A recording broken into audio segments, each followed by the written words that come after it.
네, 우리 기도에 대한 나눔 두 번째 시간입니다. 예수님께서 제자들을 가르치실 때 제자들이 특별한 요청 한 가지를 한 적이 있는데, 세례 요한의 제자들이 기도를 배우고 있습니다. 그러니 우리도 기도를 가르쳐 주십시오. 기도를 가르쳐 달라는 요청을 하게 되는 것을 보는데, 예수님께서 그들의 요청에 응답하신 것, 그래서 가르쳐 주신 기도가 주님의 기도, 주기도문이라고 알려진 것입니다. 제자들이 이때 기도를 전혀 모르는 사람들이었을까요? 유대인들이었기 때문에 기도를 모르는 사람, 기도에 대단히 시간과 열정을 많이 들이고 있는 사람들이었음이 분명합니다. 그럼에도 불구하고 예수님께 우리에게 기도를 가르쳐 주십시오 라고 요청을 했던 것이죠. 이런 태도가 우리한테도 필요하다는 거죠. 여러분도 기도를 아십니까? 기도를 하고 계시는 분들이 있으실 거예요. 그러니까 금요 집회 때 나올 영적인 실력 정도면 기도 좀 하시는 분들이라고 생각해야 될까? 그렇게 생각할 수도 있겠죠. 그럼에도 불구하고 우리가 기도를 계속하여 이렇게 배울 필요가 있다는 생각을 하게 됩니다. 저도 기도 생활을 쭉 오래 해왔어요. 은혜 받은 때가 벌써 몇십 년 됐으니까 기도 생활을 해왔지만 기도에 대해서 자꾸 배워야 한다는 사실을 알게 됐어요. 그리고 기도에 대한 책들도 이렇게 사서 이렇게 읽어보면서 기도에 새로운 눈이 뜨이고 이렇게 되는 것을 경험을 한 적이 있습니다. 오늘은 기도에 대해서 좀 나눌 때 기도의 근본적인 측면에서 대해서 좀 여러분들과 함께 나누고 싶습니다. 기도에 있어서 가장 중요한 문제, 가장 근본적인 문제가 있다면 그것이 무엇이겠습니까? 기도를 얼마나 오래 하느냐. 저는 기도를 오래 하는 것이 좋다고 생각합니다. 무조건 오래 하는 것이 중요하다라고 말씀드리는 건 아니에요. 그러나 기도의 깊은 단계까지 나아가려면 사실 기도의 시간과 분량도 중요한 거예요. 그래서 제가 언젠가 이 문제를 좀 다루어 보도록 하겠습니다. 그리고 기도의 어떤 열정, 간절함이나 열정, 우리가 기도할 때 충분하지 않지만 그래도 이 정도면 기도 분위기가 어느 정도 살아있는 거예요. 근데 기도를 하는데 아무 열정도 없어. 불이 완전히 꺼진 것처럼 이렇게 찬물을 끼얹은 것처럼 기도하고 있다. 좀 문제지 않습니까? 그죠? 기도의 간절함과 열정이 필요한 것이 사실이지요. 그리고 기도의 자세 같은 것도 있어요. 다 중요한 문제, 이런 문제들에 대해서도 우리가 배울 필요가 있다는 생각을 하게 됩니다. 그러나 이것이 다 중요하고 가치 있는 문제일 수는 있지만 가장 중요한 문제다, 근본적인 문제다라고 말할 수는 없어요. 기도의 내용은 어떨까요? 기도의 내용이 중요합니까? 여러분, 기도의 내용이 있지 않아요? 오늘도 선교 완성을 위해서 또는 나라와 민족을 위해서, 교회를 위해서 어떤 특별한 내용을 가지고 기도를 했잖아요.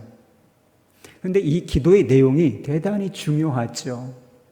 그래서 바르게 기도하는 것이 필요합니다. 그런데 가장 근본적인 것이냐, 이것보다 더 중요한 문제가 없느냐? 그렇지 않아요. 이것보다 더 근본적인 문제가 있을 수 있습니다. 여러분, 다른 종교, 세상의 모든 종교에도 기도가 있을까요?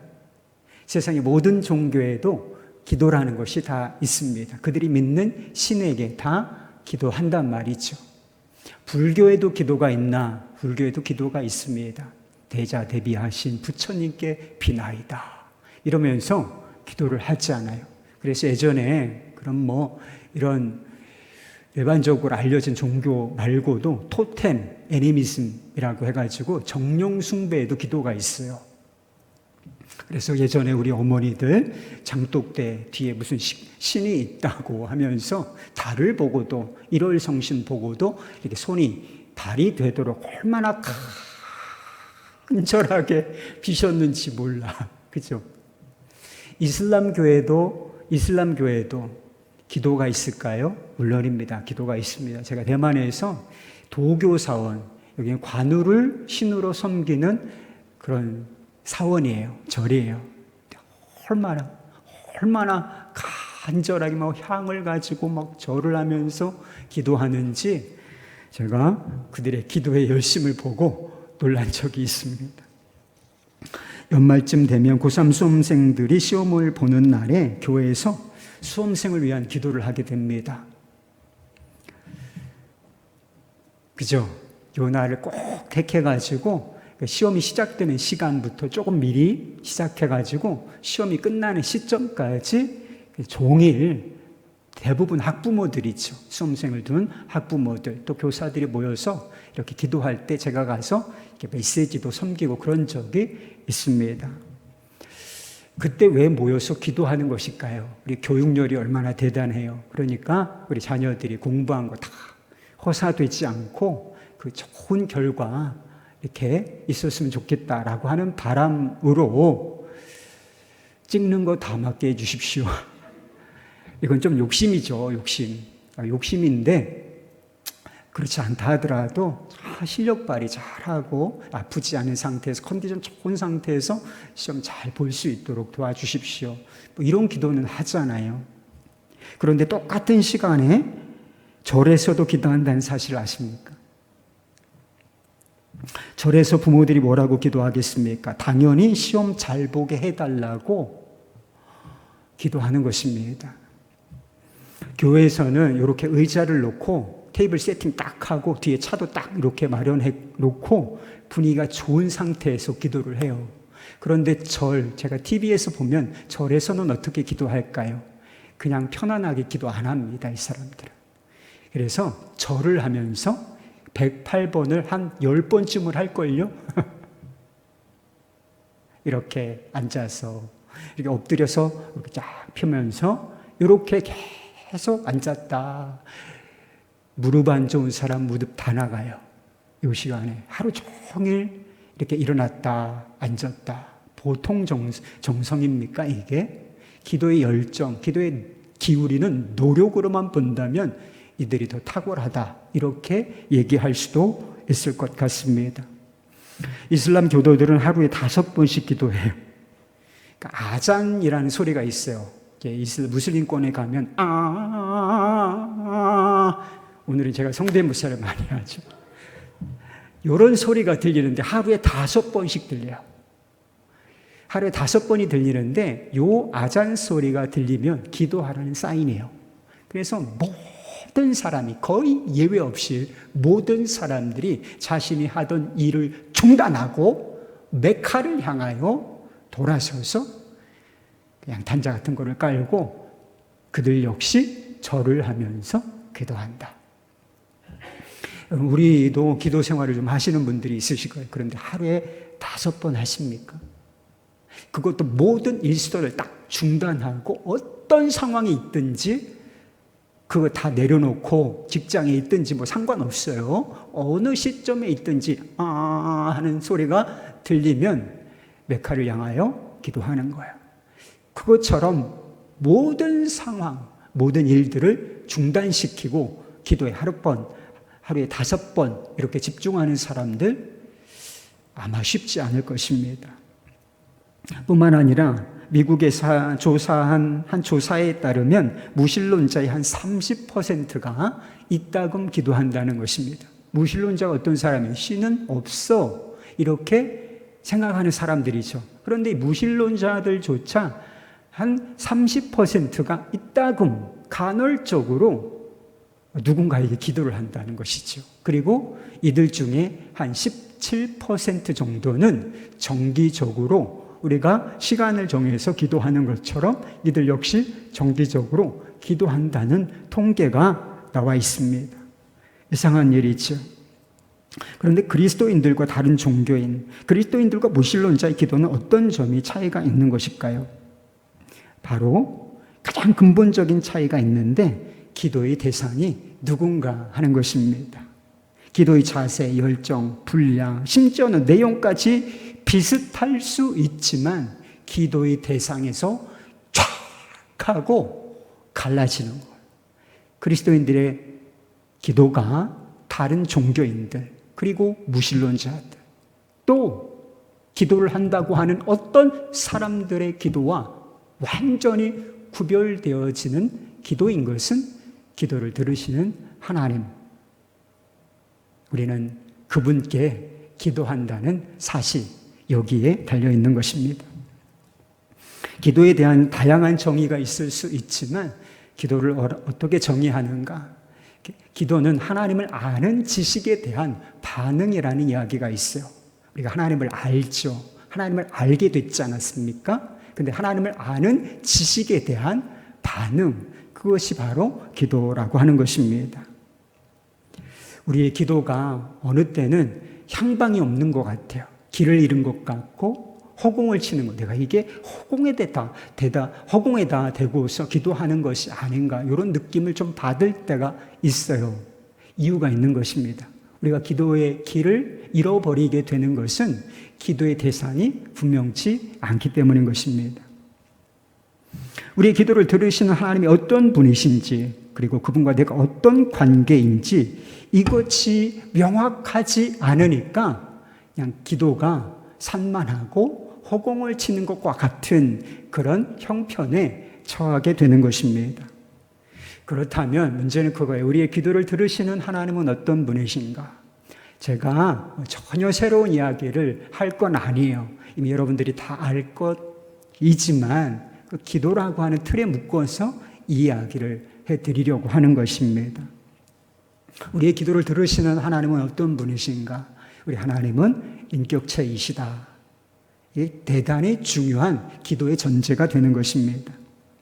인격이라는 것은 사람에게 적용될 때 지식과 감정과 의지를 가진 존재다라고 하는 의미를 담고 있습니다. 여러분 생각하죠.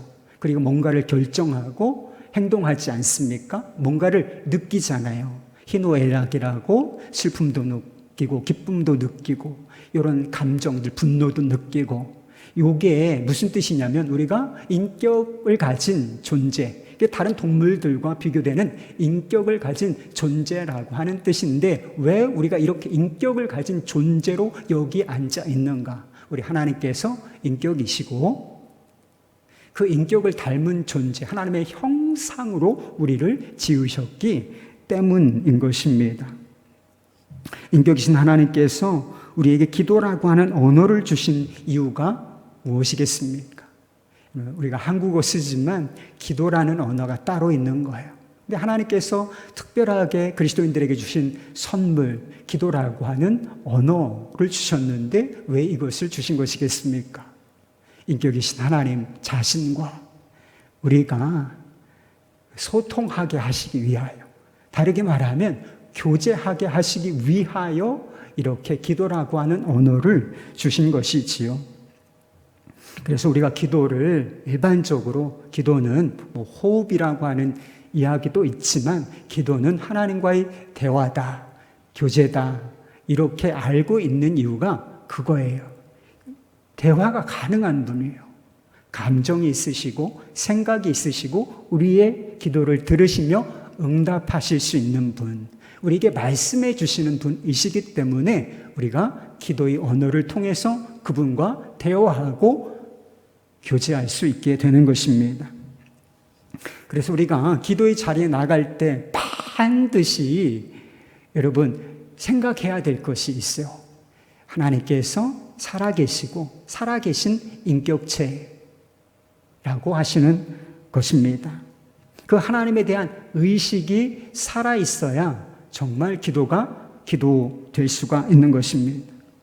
나의 기도를 들으시고 반응하시는 하나님 앞에 서 있다는 의식, 여러분 이것을 우리가 가지고, 이 믿음을 가지고 하나님 앞에 기도하면 기도가 대단히 달라지게 돼 있어요.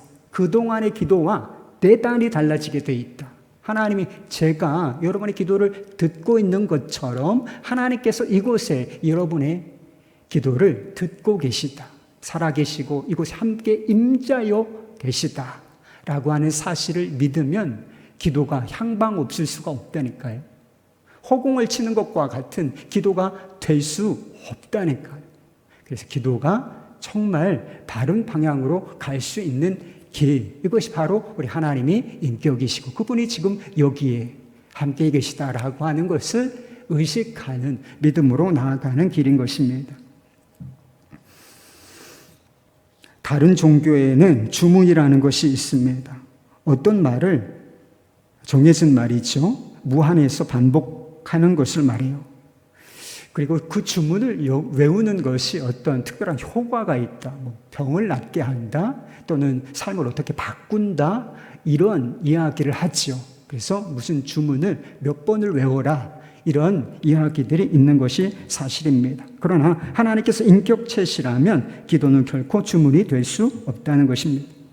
누군가를 앞에 두고서 똑같은 말이에요. 변함이 없는 똑같은 말을 무한해서 반복한다고 생각해 보십시오. 누가 앞에 서기만 하면 가나다라마바사 이러면서 가나다라마바사 주문은 아니지만 하여튼 이런 식으로 계속해서 반복한다고 생각해 보십시오. 그건 그 사람을 무시하는 거예요. 그렇지 않습니까? 그래서 그 사람에게 되게 피곤한 일이 될 수 있고 그것을 통해서는 올바른 소통도 일어날 수가 없게 되는 것입니다. 예수님께서 가르쳐 주신 기도를 주기도문이라고 한다 그랬죠. 그런데 잘못하면 이것이 주문이 될 위험도 있어요. 그래서 주기도문을 1000번쯤 외우라 이런 가르침이 있는 것이 사실이에요. 그래서 어떤 효과를 봤다 이렇게 이야기하는 사람들이 있어요.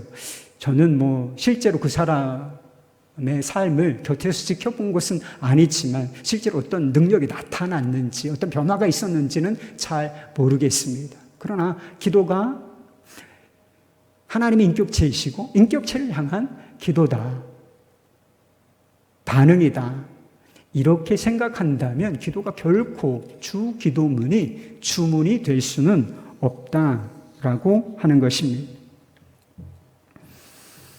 그래서 이것을 의미 없이 하나님이 살아계시다 그리고 인격체이시다라고 하는 이 분명한 의식이 없이 그저 반복하여서 하늘에 계신 우리 아버지요 이렇게 시작해서 그것을 반복적으로 외우는 것은 잘못하면 미신적인 행위가 될 수 있다는 사실인 것입니다.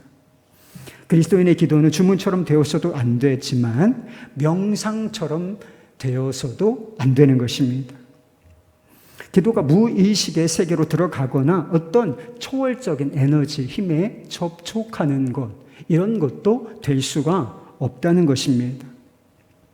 그리스도인들의 기도는 우리의 생각과 그리고 의지, 감정이 동원되는 아주 의식적인 활동인 거예요. 물론 방언 기도라고 하는 것이 있을 수는 있지만 기도라는 것이 기본적으로 인격적인 또 의식적인 활동이라고 하는 사실이 변함이 없는 것입니다. 우리 하나님께서 기도를 들으시는 인격체이시기 때문에 그런 것입니다. 이것만 분명해도 기도의 바른 방향이 잡힐 수 있게 되는 것입니다. 두 번째로 우리의 기도를 들으시는 하나님은 전능하신 분이십니다. 여러분, 우리는 불완전하고 또 능력의 한계가 명확한 존재이죠. 그러나 우리가 믿는 하나님은 완전하시고 능력의 한계가 없는 전능하신 하나님이십니다. 이것이 우리에게 기도가 필요한 이유예요. 우리가 완전한 존재라면 기도는 필요 없을지도 모르겠습니다.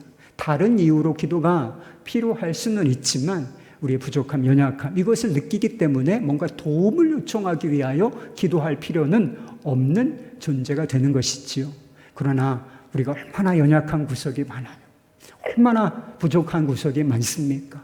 그러나 하나님은 완전하시고 능력이 있어서도 지혜에 있어서도 완전하시기 때문에 우리가 그분께 기도를 통해서 도움을 요청하는 것, 이것이 기도가 되는 것이죠.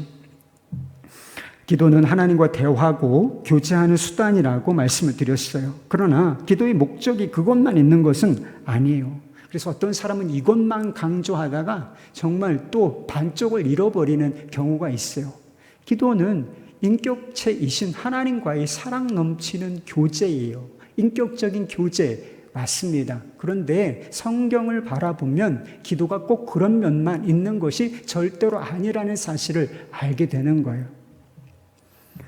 기도는 하나님께 우리의 필요나 문제를 해결해 달라고 요청하는 그런 수단이 되는 것입니다. 이런 교제에는 특별한 능력이 없어도 돼요. 저와 여러분이 교제하는데 무슨 특별한 능력이 있어야 되느냐? 아니에요. 그냥 인격체 대 인격체이면 교제는 얼마든지 가능해요. 그러나 어떤 문제를 해결하고 필요를 채워주려면 거기에, 그러니까 누군가의 요청에 반응을 하려면 거기에 반드시 수반되어야 하는 것이 무엇이겠습니까? 능력인 거예요. 능력.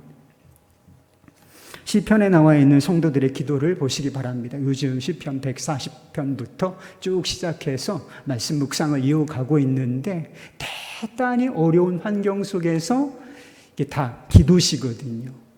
하나님께 드린 기도. 대단히 어려운 상황 속에서 악인의 소원에서 이 절박한 절망적인 상황 속에서 주여! 나를 돌아보소서. 나를 건지소서. 이런 기도가 시편에 깔렸어요, 여러분. 숱하게 많이 있습니다.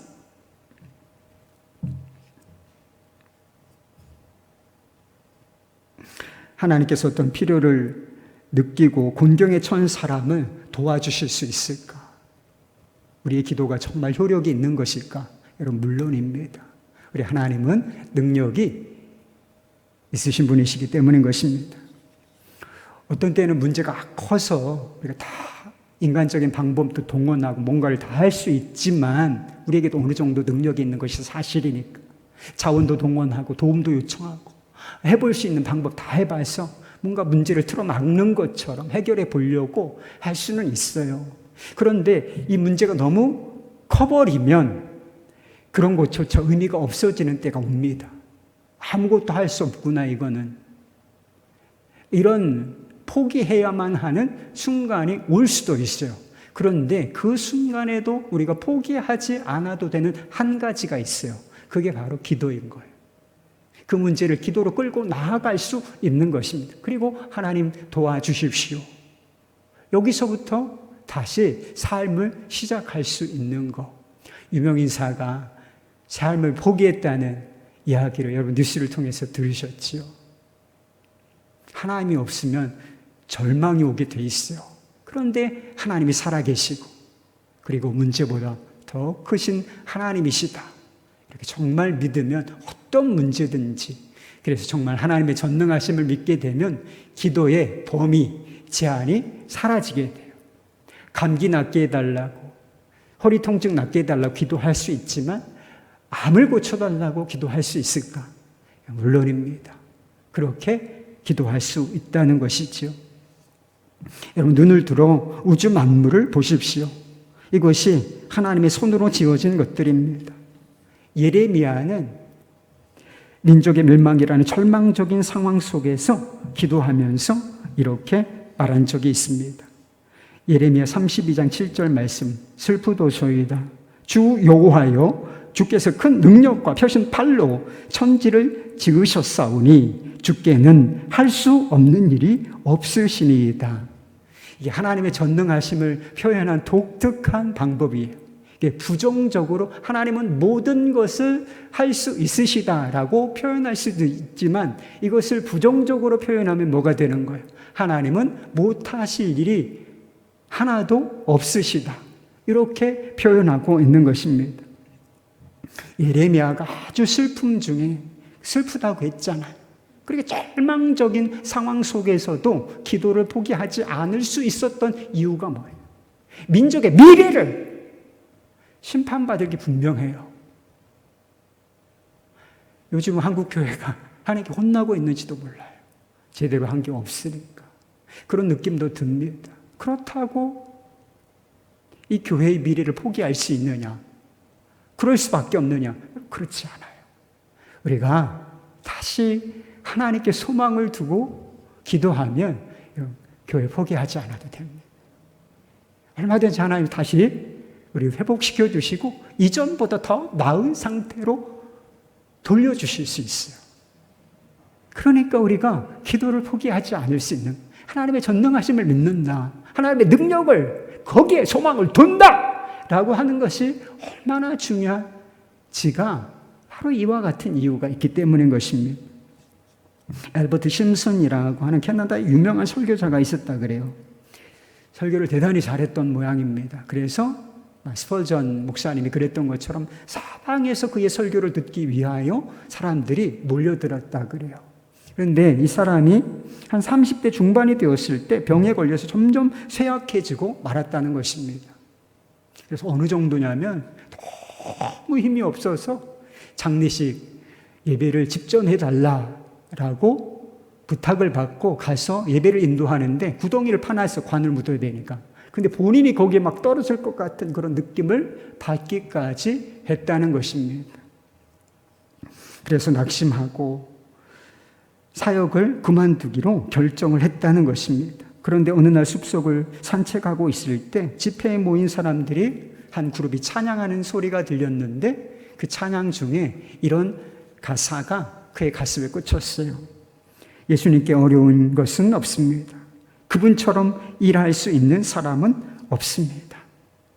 이 찬송이 이 엘버트 심슨의 마음에 깊이 울림이 되었습니다. 그는 나무 소나무들 사이에서 무릎을 꿇고 그렇게 기도했어요. 주여, 주님께 불가능한 것이 없다면 저를 이 질병에서도 구하여 주실 수 있습니다. 저를 구하소서.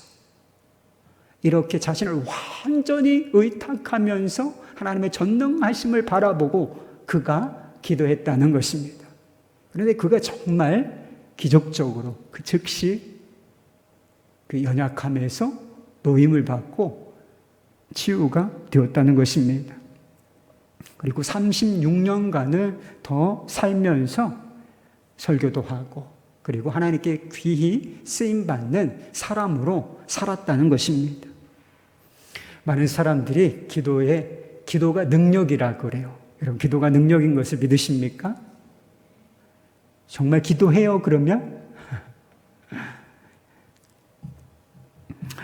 기도가 능력이라고 하는 것은 기도 자체의 어떤 신비한 능력이 있기 때문이 아닌 것입니다. 기도가 능력이라고 부를 수 있는 것은 그 자체의 능력이 있는 것이 아니라 우리의 기도를 들으시고 반응하시는 그 하나님이 능력이시기 때문인 것입니다. 하나님의 능력을 신뢰하고 기도하는 사람들에게 나타나는, 그냥 기도하는 사람이 아니라 하나님의 능력을 신뢰하고 기도하는 사람에게 나타나는 것, 이게 바로 기도의 능력인 거예요. 그 기도 가운데 하나님의 능력이 기도라는 통로가 되어서 쫙 하고 삶을 일으키고 무너진 데를 다시 세우고 공동체를 새롭게 하는, 영혼을 구원하는 이런 역사가 일어나게 되는 것입니다. 우리 주님의 능력을 믿으십시다. 할렐루야! 세 번째로, 우리의 기도를 들으신 하나님은 우리의 아버지가 되세요. 제가 ABC를 하는 것 같죠? 너무 걸음마 같은 이야기를 하는 것이지만 대단히 필요한 이야기요. 하나님은 완전하시고 전능하신 분이십니다. 이게 무슨 뜻이냐면 우리와는 차원이 완전히 다른 존재라는 거예요. 하나님의 크기가 얼마나 되는지 여러분 아세요? 측량할 수가 없다. 무한하시다. 영원하시다. 이게 개념이 잡혀요, 여러분은? 무한하다. 영원이라고 한, 우리가 기껏해야 80년, 90년 이렇게 사는 존재들이 영원이라고 하는 개념이 이해가 됩니까? 시간과 공간의 제약에 탁 붙들려서 사는 존재가 무한하다. 이 감이 잡힙니까? 그 정도로 하나님과 우리 사이에는 현격한, 결코 합치되거나 가까이 할 수 없는, 범접할 수 없는 존재론적인 차이가 있다는 것입니다. 우리가 하나님의 능력을 신뢰하고 하나님이 위대하신 분이시다, 이것을 붙잡으면 기도의 제한은 없어지게 돼요. 기도의 범위에 제한은 없어지게 되지만 문제는 기도가 어렵다는 거예요. 하나님이 너무 멀게 느껴진다는 거. 그렇지 않습니까? 위대하시고 광대하시고 상상할 수 없을 정도로 크고 위대하신 하나님께서 먼지 같은 아마 하나님께는 지구조차 먼지처럼 느껴질걸요, 아마. 그런데 그 지구 안에 사는 정말 코딱지만한 존재, 먼지 같은 나를 하나님께서 기억하고 아실까? 하나님께서 내 기도에 귀를 기울이실까? 그리고 그 기도에 하나님께서 응답해 주실 것인가?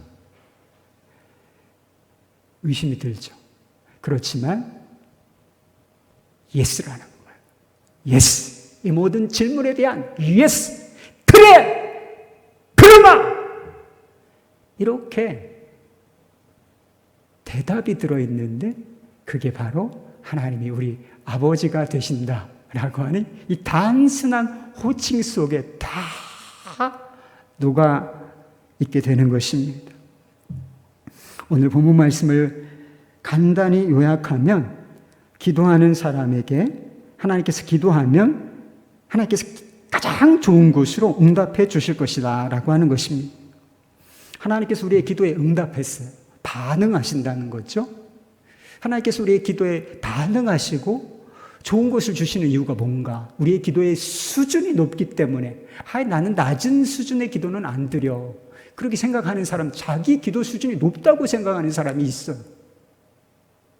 그러니까 내 기도의 수준이 좀 질적으로 높기 때문에 하나님께서 내 기도에 응답하실 거야. 이렇게 생각하는 것입니까? 내가 아주 오래 기도하기 때문에 끈질기게 기도하는 거죠. 뭐 그냥 다른 사람 다 나가는데 내가 마지막에 남아있다. 내 마지막 타자야. 다 저 사람들 부스러기만 받고 나는 온전한 거 받을 거야. 제가 기도의 분량이 이렇게 많고 시간을 오래 기도하기 때문에 우리가 끈질기게 이렇게 기도하기 때문에 하나님께서 내게 응답해 주셔야 하는 건가요? 아니요. 하나님께서 우리의 기도에 가장 좋은 곳, 선한 곳을 응답하시는 이유는 그분이 우리의 아버지이시기 때문이래요. 마지막 말씀입니다. 너희가 악한 자라도 좋은 곳으로 자식에게 줄 알거든. 하물며 하늘에 계신 너희 아버지께서 구하는 자에게 좋은 곳으로 주시지 않겠느냐. 예수님께서 기도를 가르쳐 주실 때에도 하나님을 어떻게 부르라. 이게 대단히 중요한 문제잖아요. 그래서 호칭부터 가르쳐 주셨는데 하늘에 계신 우리 아버지요. 하늘에 계신이 뭐예요? 우리가 존재론적으로 하나님과 하나 될 수 없다. 너무 차이가 현격하다. 이런 뜻을 담고 있는 것이죠. 그렇지만 그분이 위대하시고 능력이 많으신 분, 세상을 지으신 하나님, 그분이 내 아버지가 되신다. 하나님을 아버지라고 부르며 너희들 기도해. 그렇게 가르쳐 주신 것이었습니다. 이것이 당시 유대인들의 기도와 예수님께서 가르쳐 주신 기도가 다른 점이었습니다. 그거 위대하신 하나님일 뿐만 아니라 나와 아주 가까우신 분, 나를 따뜻한 사랑의 눈길로 바라보시는 아버지로 알고 그분께 담대히 나아가 기도하라 하라. 이렇게 가르쳐 주신 것이죠.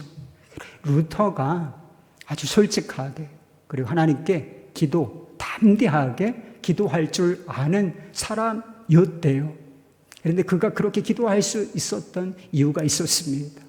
그는 기도를 배우는 사람들, 기도하기를 원하는 그리스도인들이라면 이렇게 먼저 하나님을 노래하고 기도하라고 가르쳤답니다.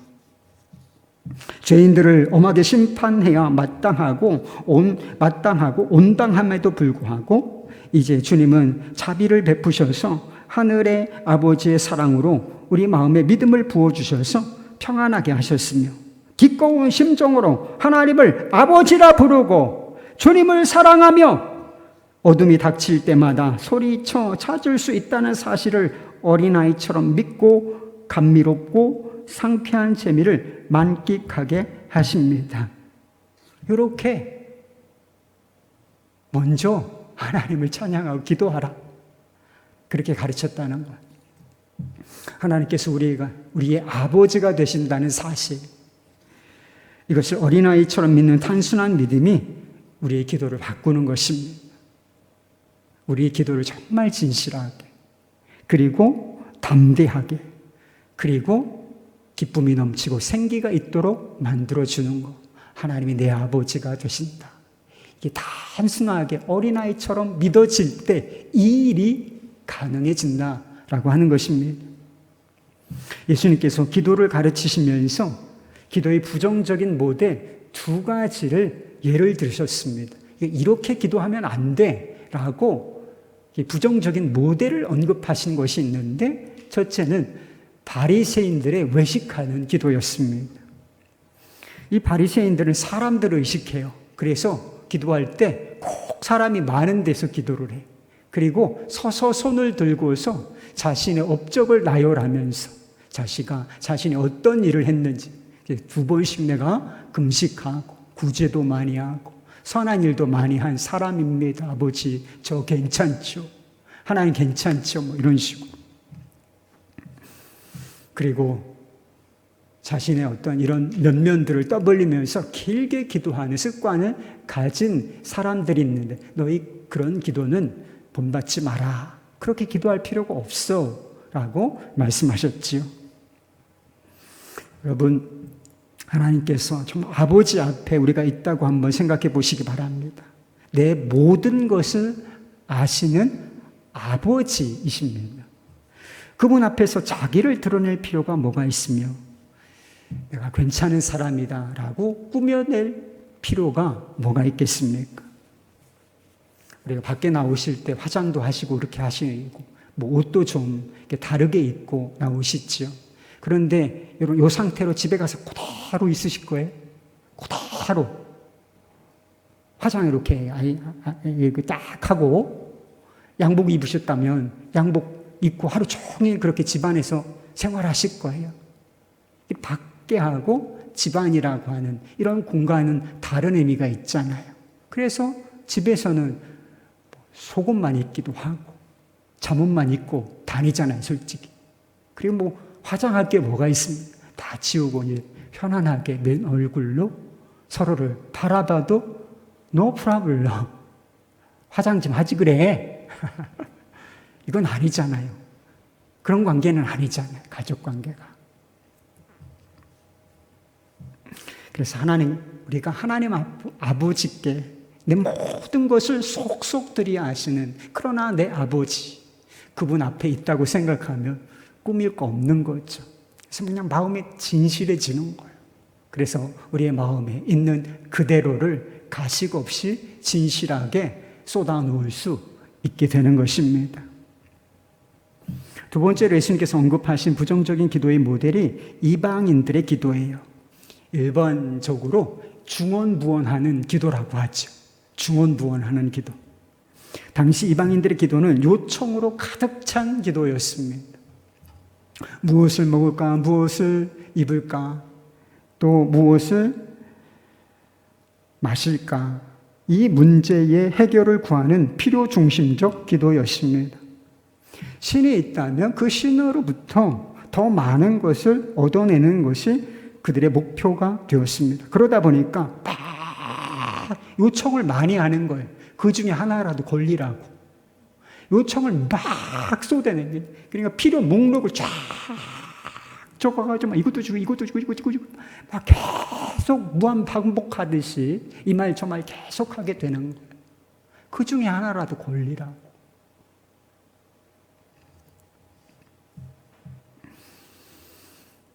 그리스도인들의 기도의 필요는, 기도에도 필요를 요청하는 간구라고 하는 요소가 있는 게 사실이에요.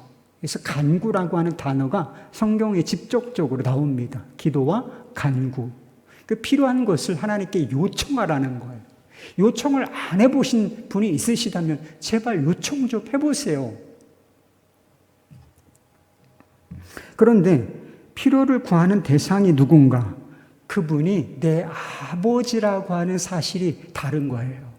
이방인들의 기도, 다른 어떤 사람들의 기도와 비슷할 수 있어요. 무엇인가 부족한 것을 하나님께 구하며 도움을 요청하는데 그분이 다름 아닌 내 아버지시다. 이 대단히 기도를 다르게 만든다는 것입니다. 여러분, 하나님을 우리가 정말 아버지라고 부르고 믿는다면 이방인들처럼 필요 중심적인 기도를 하지 않을 수 있게 돼요. 왜 그렇습니까? 우리의 기본적인 필요, 우리가 사는 거, 먹는 거, 입는 거, 그리고 마시는 거, 이 아주 기본적인 필요죠. 이런 기본적인 필요는 하나님이 너희가 구하지 않아도 다 아신다. 아버지 다 아시고, 그리고 구하지 않아도, 염려하지 않아도 이것을 하나님께서 채워주실 것이기 때문에 이런 필요 중심적인 기도는 하지 않아도 된다고 이야기하신 것입니다. 하나님의 아버지 되심이 믿어지면 정말 안 해도 되는 기도가 생깁니다. 예전엔 기도를 몰랐을 때는 막 했던 기도예요. 그런데 하나님의 아버지 되심이 정말 믿어지면 이런 건 안 해도 되지. 이렇게 느껴지는 것들이 더 많아지기 시작합니다. 그래서 그런 것들을 내려놓게 기도 목록에서 뺄 수 있게 돼요. 물론 우리는 여전히 불완전하기 때문에 아버지께 요청할 것들이 있지만 기도의 중심이 바뀌어지게 돼 있다는 것입니다. 이전에는 필요 중심적인 기도였다면, 요청들로 간골이 꽉 들어찬 기도였다면 그게 이제 아버지와의 관계를 소중하게 여기는 관계 중심적인 기도로 중심이 바뀌어요. 교제 중심적인 기도로 바뀌게 돼 있다는 것. 그리고 나에게 집중된 기도에서 더 높은 세계를 바라볼 수 있게 되게 됩니다. 그래서 기도를 가르치실 때 예수님께서 뭐라고 말씀하셨어요? 너희들 그런 거 필요 중심적으로 기도하지 말고 그거 다 주실 거야. 믿고 너희는 먼저 하나님의 나라와 의를 구하라. 그러니까 기도의 에너지를 똑같은 시간과 분량을 싸서 기도를 한다면 안 해도 되는 게 너무 많아지니까, 하나님께 맡길 수 있는 게 너무 많아지니까 이제 더 높은 세계를 보며 더 본질적으로 기도라고 하는 언어를 주신 하나님의 목적에 부합하게 우리가 기도를 할 수 있게 되는 것입니다. 정말 우리가 하나님의 아버지 되심을 알고 그게 실제가 되면 기도를 하다가 갈등 같은 게 있을 수 있어요. 기도하다가 갈등 한번 느끼지 않은 사람은 기도를 안 한 사람이에요. 기도하다가 수없는 좌절이 생길 수도 있고, 그리고 기도가 뭐냐 이런 고민과 갈등이 숱하게 생겨요. 숱하게 생겨. 그런데 정말 하나님의 아버지 되심이 우리 마음속에 깊이 믿어지는 순간 이런 갈등들이 대부분은 다 정리가 됩니다. 오랫동안 기도함에도 불구하고 이거 욕심으로 기도하는 것이 아니다, 객관적으로 그렇게 생각하는 게 있죠. 근데 오랜 시간 하나님께 도움을 요청하며 기도하는 것이 있을 수 있습니다. 가족의 영혼 구원 이런 것일 수가 있어요. 그리고 다른 어떤 요청사항도 있을 수 있죠. 그런데 하나님께서 꿈쩍도 안 하셔. 좋은 거 주신다더니 아무것도 안 주셔. 지금 몇 년이야? 10년 동안 기도했어. 응답이 없어. 그럼 기도해도 소용이 없네. 이러고서 물러서는 사람들이 많다는 것입니다. 그런데 하나님께서 아버지시라면 어떨까요? 정말 하나님의 아버지라는 사실이 정말 믿어지면 이 어떤 변화가 올까? 저희 둘째, 셋째 딸이 저한테 끈질기게 간헐적으로 요청하는 게 있어요. 핸드폰 사달라는 거예요. 핸드폰. 다른 친구들 다 가지고 있다. 그런 것 같아요. 실제로.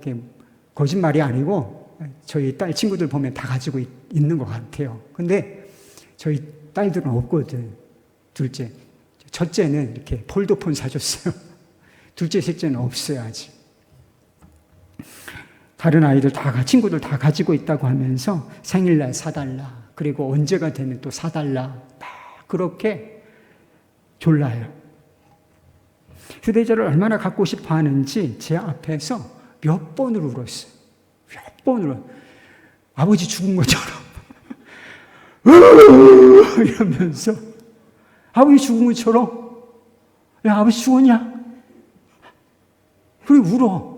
뭐 눈물이 뚝뚝 떨어져. 진짜 연기하는 게 아니다. 저거는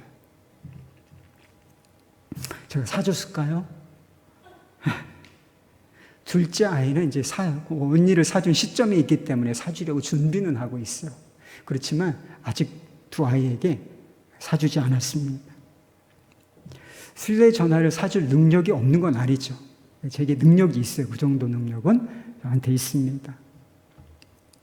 그런데 조금 기다렸다가 사주는 것이 교육상 아이들에게 유익하다라고 생각하기 때문에 제가 그것을 미루고 있을 뿐입니다.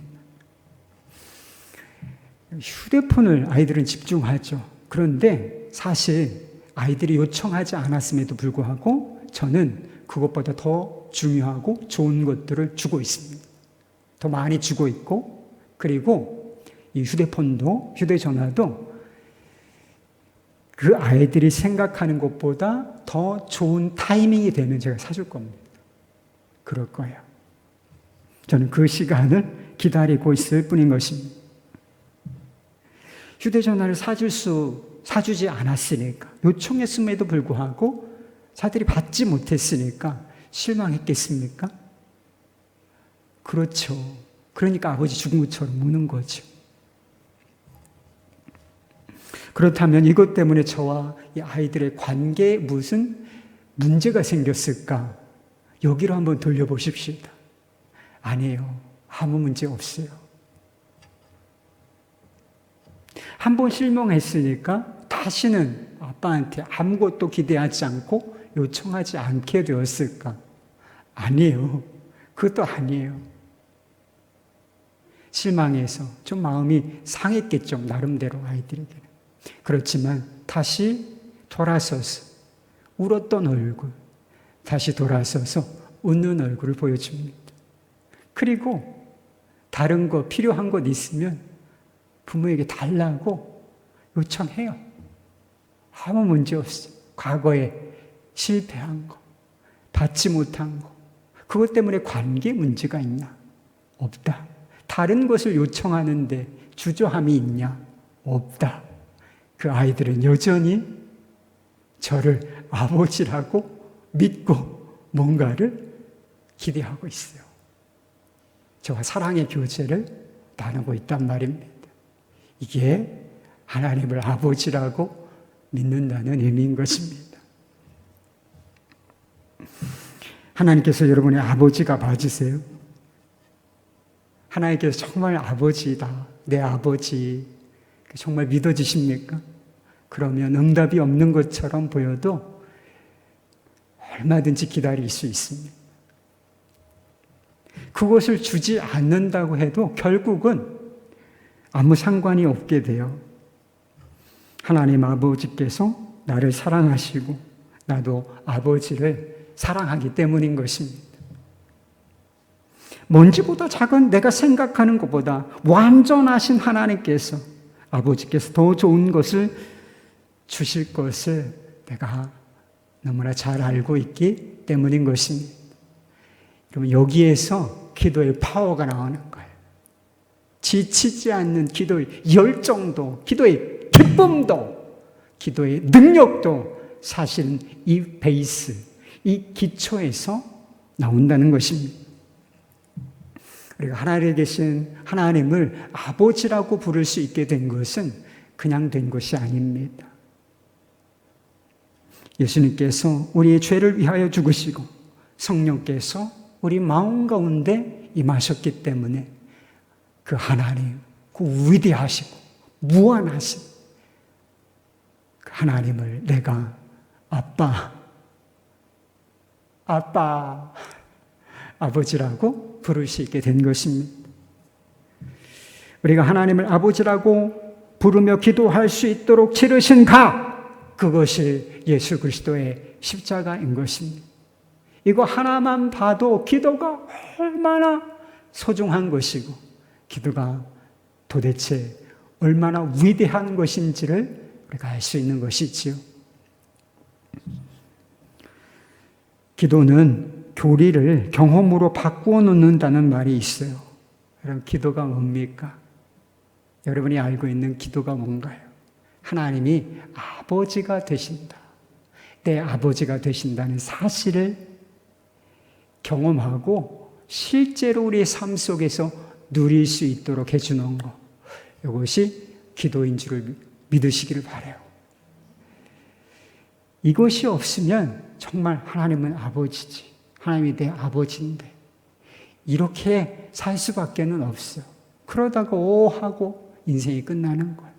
기도의 능력 한번 제대로 맛보지 못하고 하나님의 아버지 되심 한번 제대로 누려보지 못하고 그냥 세월이 흘러가고 마는 것이지요. 그럼 얼마나 안타깝습니까? 예수님께서 십자가를 통해서 하나님을 아빠라고 불러라. 그리고 너희들이 원하는 거 다 기도해. 그러면 하나님 아버지께서 가장 좋은 거로 주실 거예요. 그 아버지 되심을 한번 같이 누려보십시다. 우리 찬양하고 기도하겠습니다.